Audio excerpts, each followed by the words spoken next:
I am Samina Tariq at a Foodie's Kitchen, and the recipe I'm sharing with you today is for chicken biryani. A lot of people don't try to make this lovely dish because they think it's an advanced level recipe and they're not going to be able to make it. The thing is, if you can make a basic masala sauce and if you can boil the rice, you can easily follow this recipe and make this lovely biryani dish. Biryani dishes do take a bit more spices, bit more seasoning and bit more ingredients, but in the end it's totally worth it. So I'll start the recipe with a list of ingredients.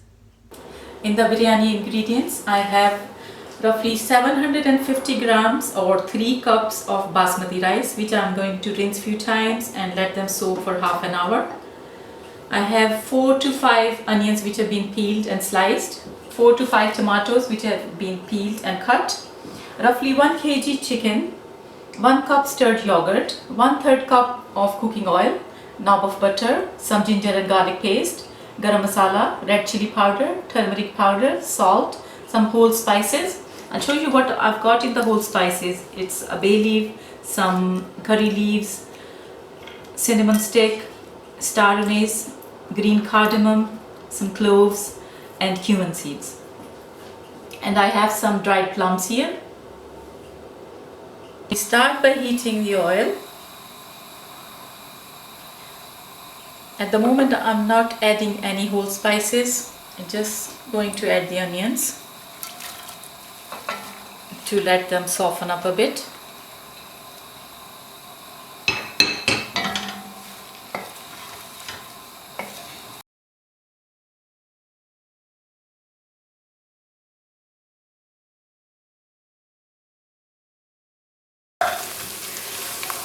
Our onions have turned golden brown and they have softened nicely, so I'm just going to start adding the rest of the ingredients. And at this stage, if you like, you can take some, let them brown lightly and take some out for garnishing. 1 tablespoon of ginger and garlic paste, 1 tablespoon salt, 1 tablespoon of red chili powder, 1 tablespoon of garam masala,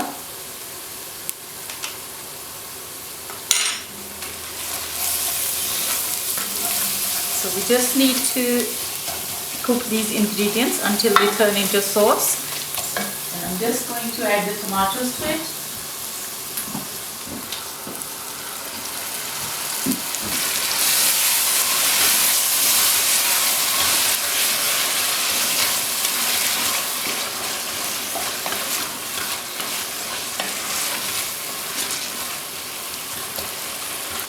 And 1 teaspoon of turmeric.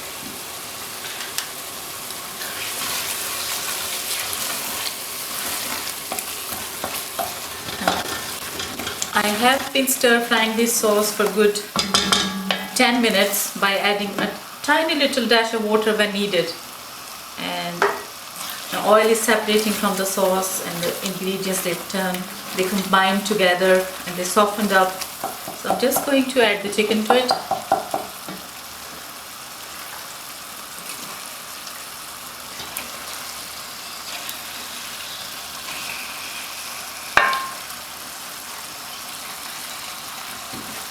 We need to cook the chicken and then we're adding the plums and the whole spices.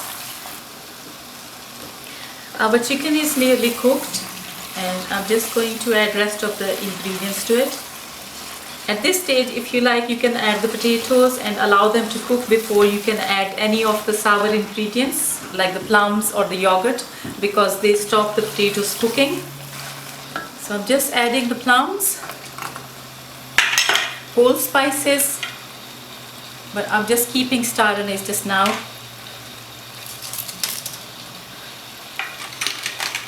And I have added the ground garam masala already, so you just need to allow it to cook for 5 more minutes. Meanwhile, I'm just boiling some water here and I have added 1 tablespoon of salt to it and I'm adding drained rice to it.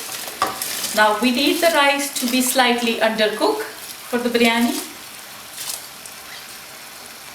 because biryani is gonna get further cooking in the steam. The rice has to be slightly underdone. So what you do is push the rice, and when you can see just one raw bit is fine. But at the moment it's a bit more than one. So I'm just leaving it.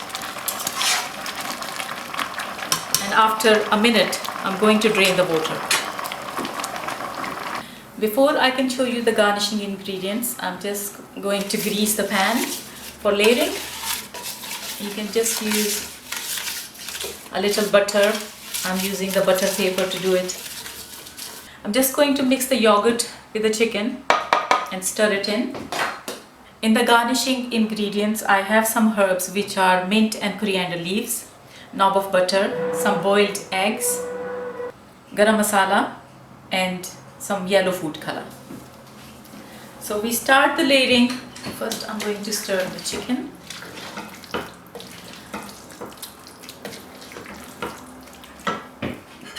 We start layering by adding the first layer of rice.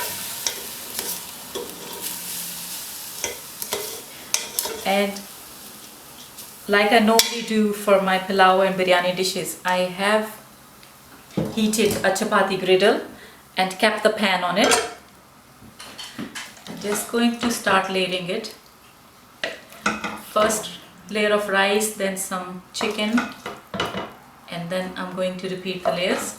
And in between the layers, if you like, you can add some chopped green chilies or some spices. It's entirely up to you. I'm just going to add the green chilies in the end for garnishing.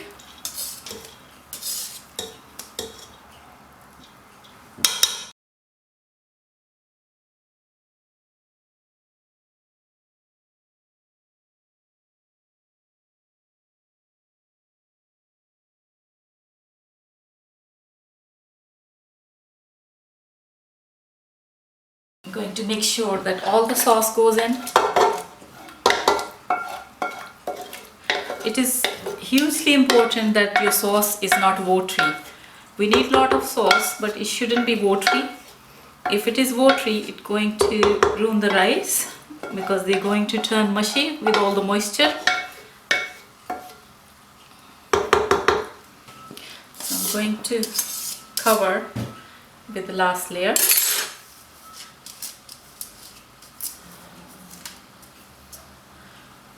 Now this layer is going to be a bit more interesting. I'm adding some garam masala, knob of butter, and a little food color. Now you can dilute it in milk or just sprinkle at few bits and places.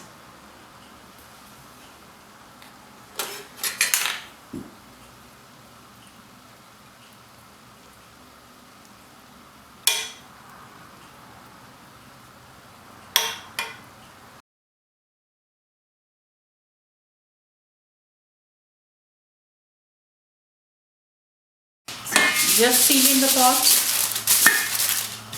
and leaving it on full heat to create steam. Should be for at least 5 minutes on full heat, and then I'm going to leave it on the medium cooker and going to leave it on low heat for 10 to 15 minutes. And after 10 to 15 minutes, it's going to need 15 to 20 minutes resting time. Now biryani had 15 minutes steaming time and 10 to 15 minutes of resting time. So I'm just going to check it. Look at that, look at the colors and the stardiness, the smell. It's really nice. Now biryani is something which you cannot stir completely. So it's better to leave some of the layers. So I'm just going to get some of the colors out and bring in some of the sauce and the chicken on top, and also going to add the garnishing.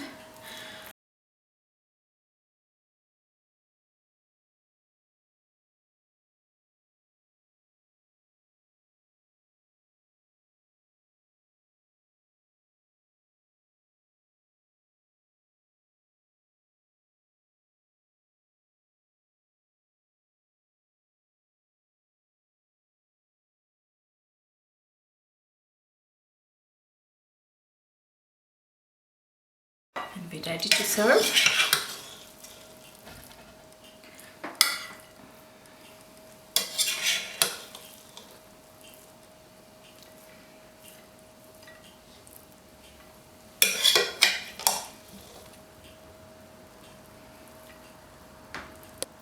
This is our chicken biryani here, which I'm serving with cumin raita.